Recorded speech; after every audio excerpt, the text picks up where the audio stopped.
Hello guys, how are you? I'm good. My name is Untitled for those of you who do not know me, and for the returners, welcome back to the channel, you guys. To the new subscribers, Nganbona guys, and thank you absolutely so much for choosing to stay. So, in today's video, I will be talking about how you can prepare for the end of your contract. So, for those of you who are still interested, please do keep watching.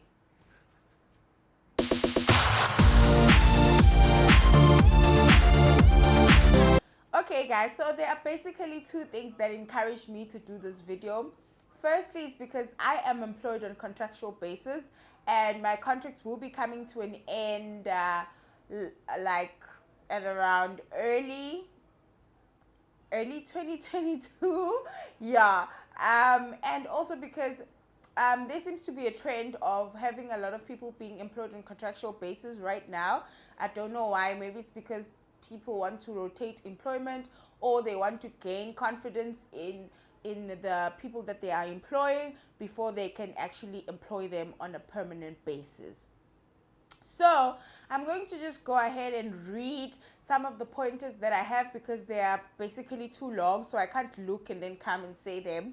I'm going to read the points that I've written and then I'm going to talk to each one of them. So yeah guys. Okay, so the first pointer that I have on my notes says, yes, you've been unemployed, but you do not need to be the same kind of unemployed.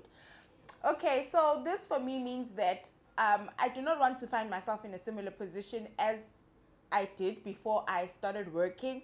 I mean, I have worked, I have gained experience, I've had some funds, I've had a glow up, you know.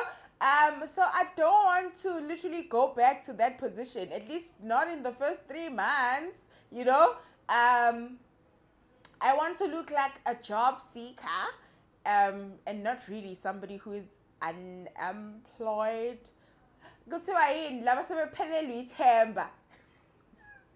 Okay guys, this is not funny, but you know, when they are taking out employment statistics, they say these are the unemployed and these are the discouraged ones. So if you translate it into Zulu, it's like sebephelelwe ithemba, and it yeah, but I do not want to look like that. Okay, so I want to be a different kind of unemployed.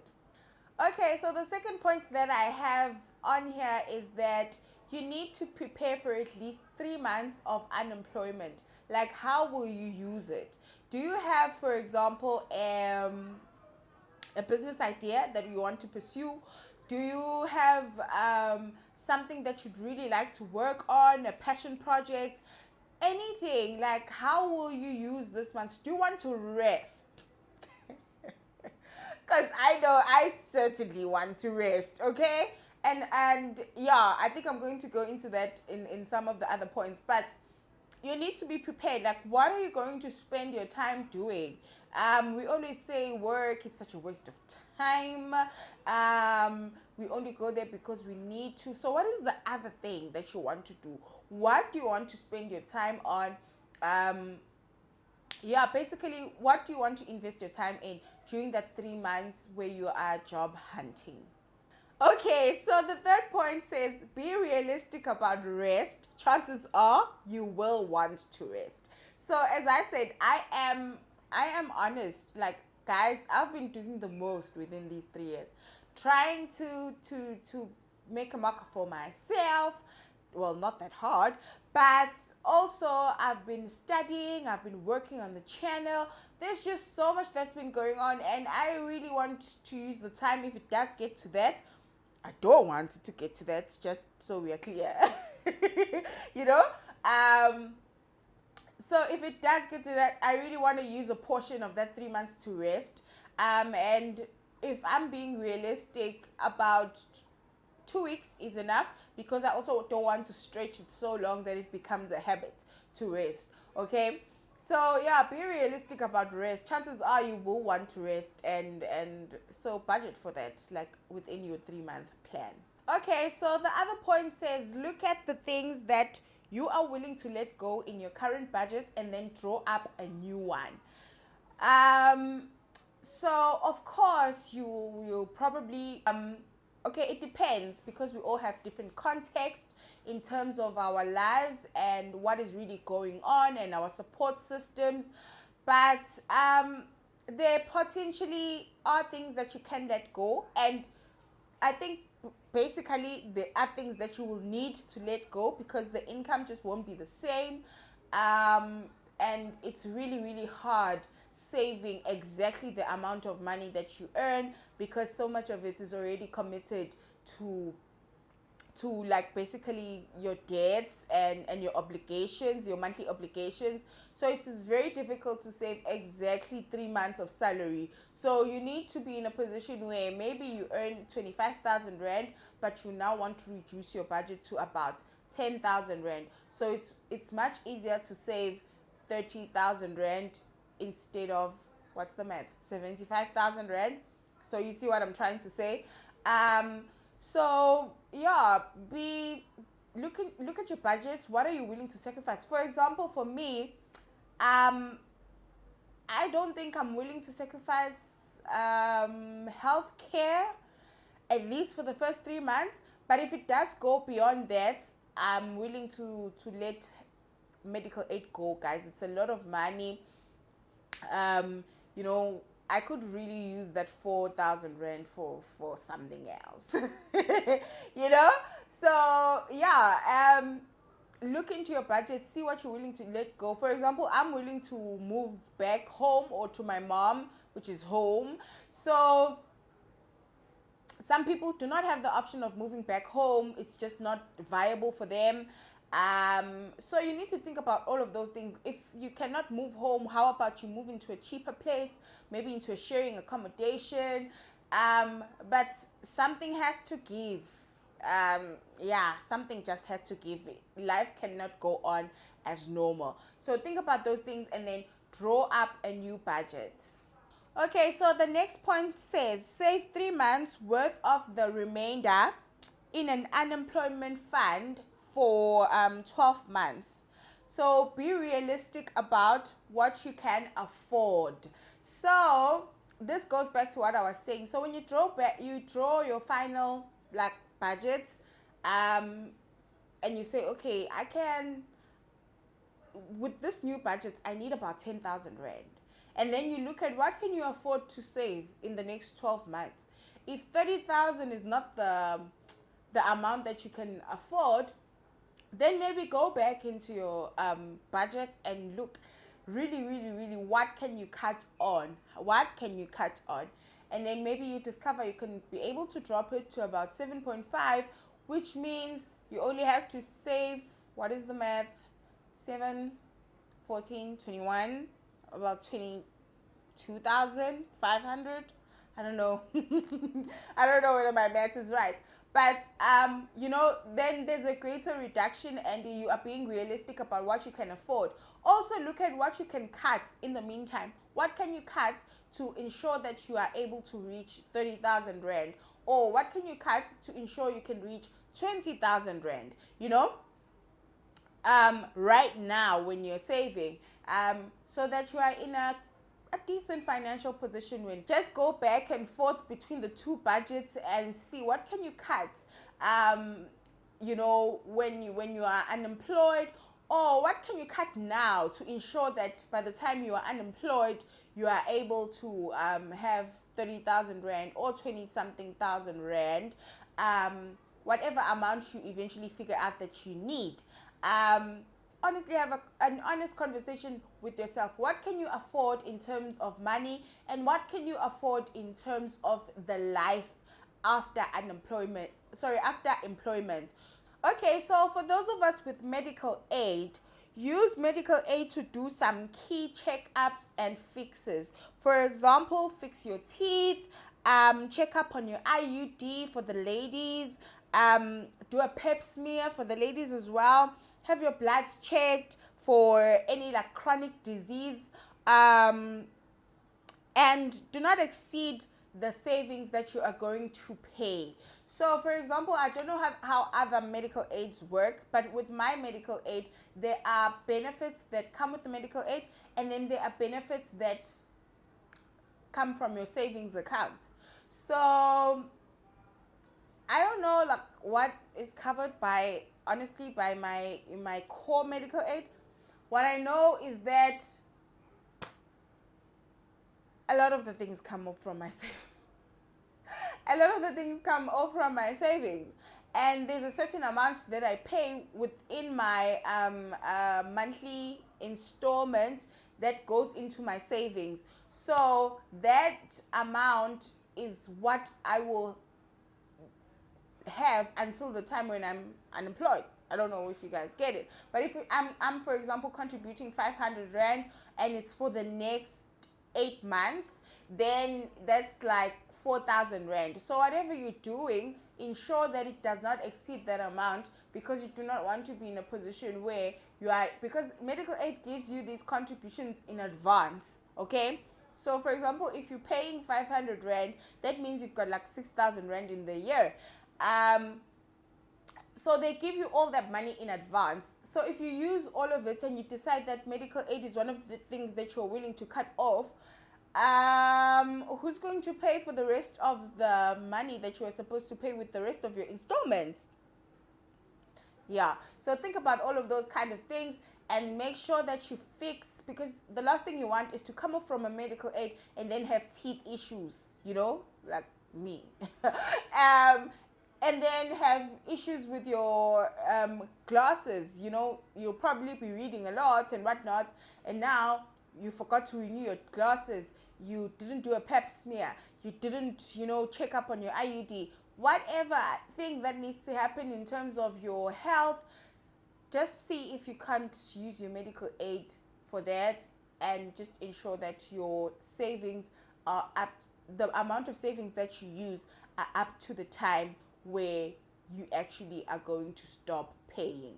Okay, another point is that you need to buy at least 4 interview outfits, because chances are you'll be going to quite a lot of them. Okay, as an active job hunter, you will be going to, when I see a post now, okay, I'm an exception because I'm literally not doing anything about my life, but if somebody is currently employed and they're looking for employment, there's a lot of things that they're like, okay, this not so much, this not so much, kind of thing.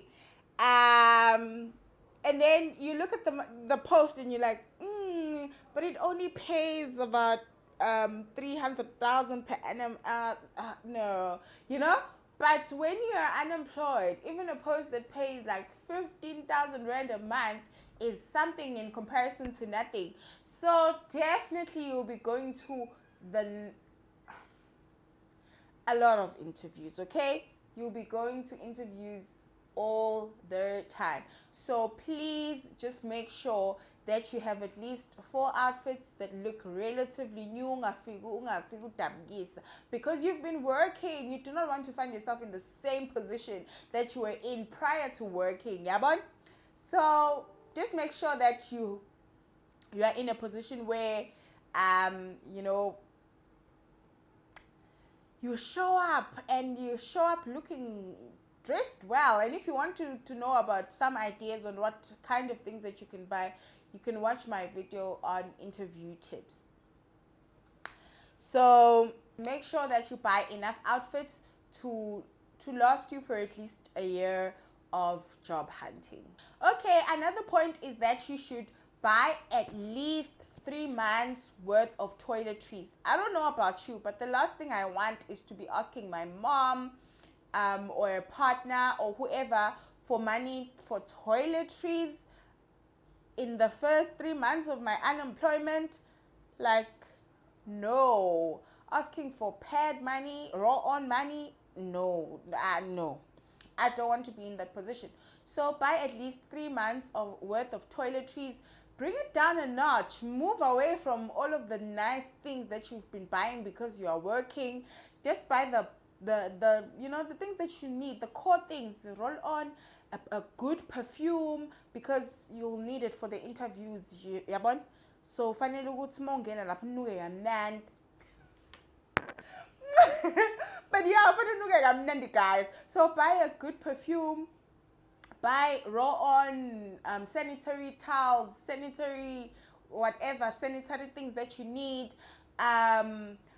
Buy your facial things, buy a lot of soaps if you're obsessed with soaps, if you're obsessed with shower gel, whatever your obsession when it comes to toiletries, or the things that will make you feel like I've still got, I've still got my groove.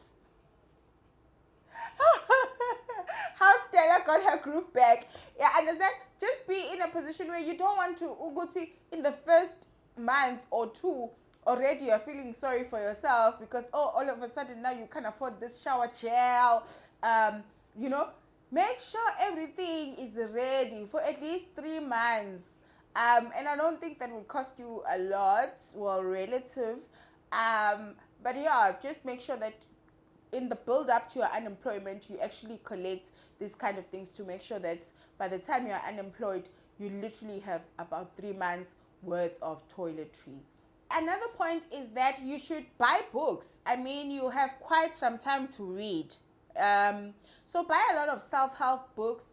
Buy books that are within your genre of interest. So that you don't really feel like, you are pursuing things all the time. But also, if you are a romantic or like, emotional type of books person, then it's like watching your series as well, So buy a lot of books, but I think spend a lot of the money on self-help books because they'll serve as motivation for you to like get up and go and do something. And you will have ample time to read. I mean, I have books for days, and currently I am not going to read thesis work or mini dissertation work and books. No ways. I read enough about rural development. I do not need to be reading about any other thing. If I'm needing a breather of entertainment, I watch YouTube or Netflix, but I am not reading. But if I were to get to a point where I'm unemployed, then it means I have ample time to read all of the books that I've been collecting all through this time. And who knows, it might spark an idea that will turn me into a millionaire. So another point is that you should think about renewing internet or cell phone contracts. Just ensure that you'll be able to pay your minimum installment with the budget that you set for your 3-month savings. So for example, if you are currently maybe paying 700 Rand on internet, just maybe drop it to something like a router for 250, or if you can still accommodate it within your savings, then that's good, it's fine. But also make sure that you renew your contract so that it doesn't end mid 3 months or like at least the first 6 months. You need to be covered for at least a year after employment in terms of your cell phone or internet contracts. So yeah, guys, think about those things. Like, you'll need a new cell phone, a well-functioning one. You'll also need a lot of internet because you'll be looking up posts almost every single day. So you need to be, like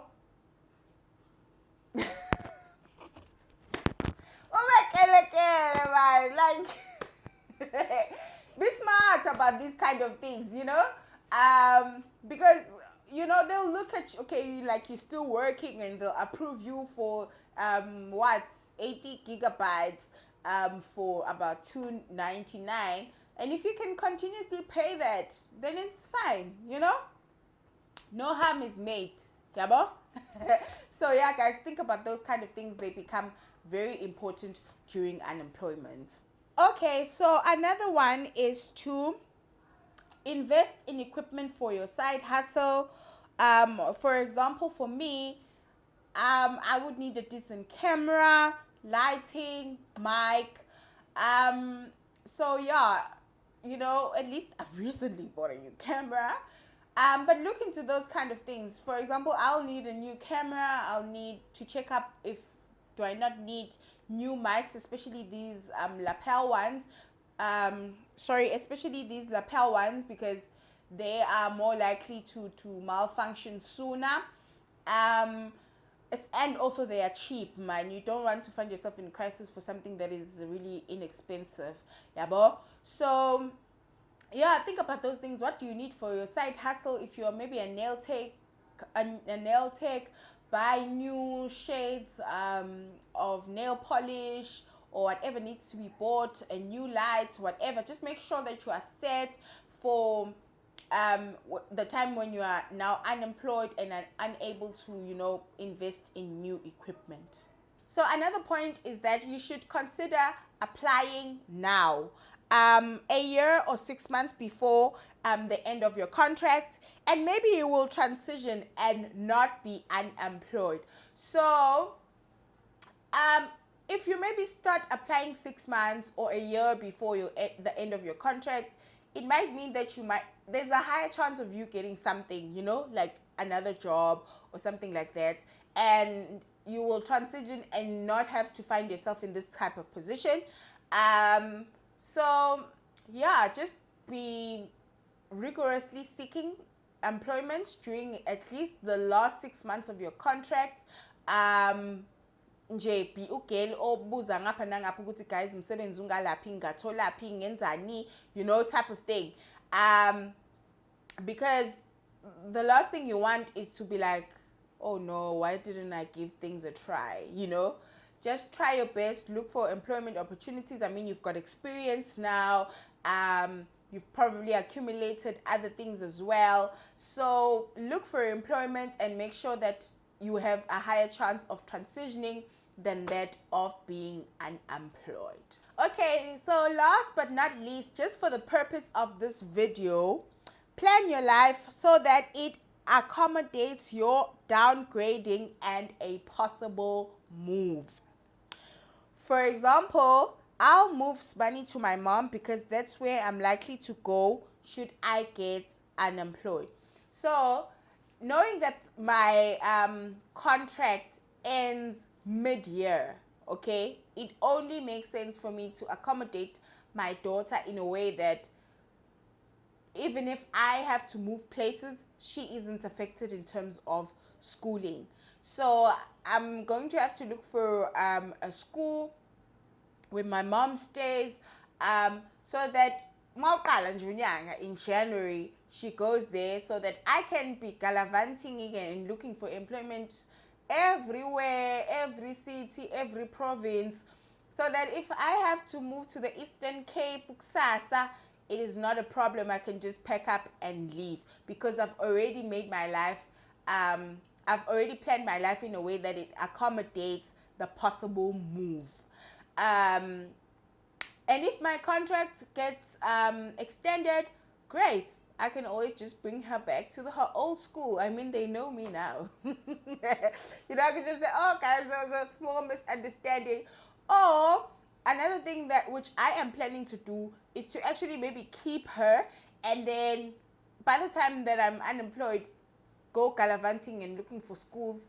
Okay, that's not a good plan, but I can do that. I can go and look for schools mid-March and just tell them my story. Like, guys, I find myself in this situation. This is what I thought. I thought I was going to pass my master's and therefore my contract would be extended. So that didn't happen as expected. And it's just one child. Honestly, I don't think the school will collapse.